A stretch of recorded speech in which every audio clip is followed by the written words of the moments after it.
ہمارے حضرت رحمۃ اللہ علیہ فرماتے تھے کہ انسان جھوٹ اور بھوک ان دونوں کو اکٹھا نہ کرے.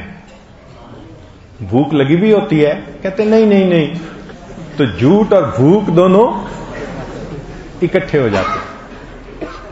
تو جھوٹ کو اور بھوک کو اکٹھا نہ کرے. اور یہ بھی ادب بتایا گیا کہ مہمان کھانا تو کھائے، لیکن جس دروازے سے خادم کھانا لے کر آ رہا ہے اس دروازے کو بار بار نہ دیکھے کہ اب کون سی ڈش آ رہی ہے، اب کیا آ رہا ہے. اس دروازے کو بار بار نہ دیکھے. مہمان میزبان کے گھر میں نمک اور پانی کے سوا کسی چیز کا مطالبہ نہیں کر سکتا.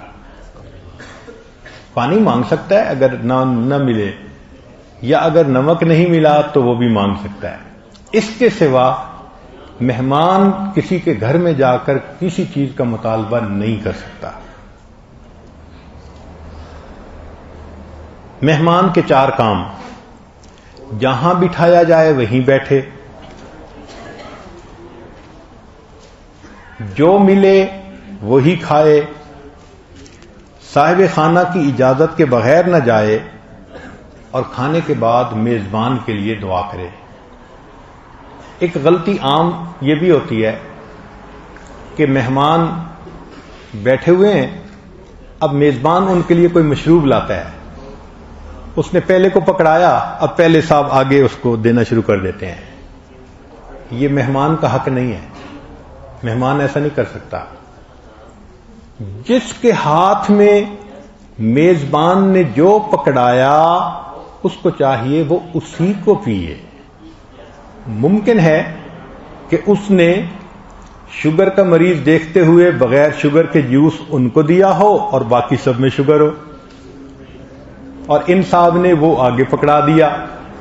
پھر بعد میں ان کو اگر شوگر والا ملے گا تو کہیں گے میں پیتا نہیں.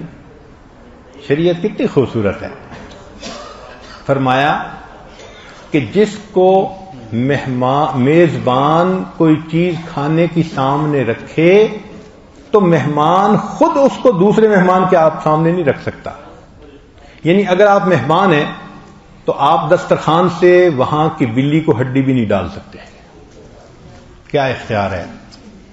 بس جو آپ کو دیا جا رہا ہے آپ آرام سے کھائیں. تو اس سے اندازہ لگائیں. ہاں، بعض رشتہ داریاں ایسی ہوتی ہیں، انسان مہمان بھی ہوتا ہے میزبان بھی ہوتا ہے.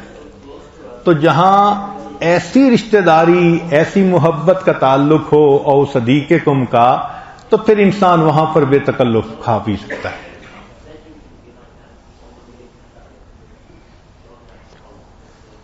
اگر مہمان تھکا ہوا آئے تو میزبان کو چاہیے کہ اس کی خدمت کرے، اس کے پاؤں دبائے. مولانا وحاج الدین ایک عالم تھے، وہ ایک دفعہ شاہ عبد الرحیم رائے پوری رحمۃ اللہ علیہ کے ہاں آئے. حضرت نے کھانا بھی کھلایا، پھر اس کے بعد آرام کرنے کے لیے لیٹے تو حضرت نے خود ان کے پاؤں دبائے.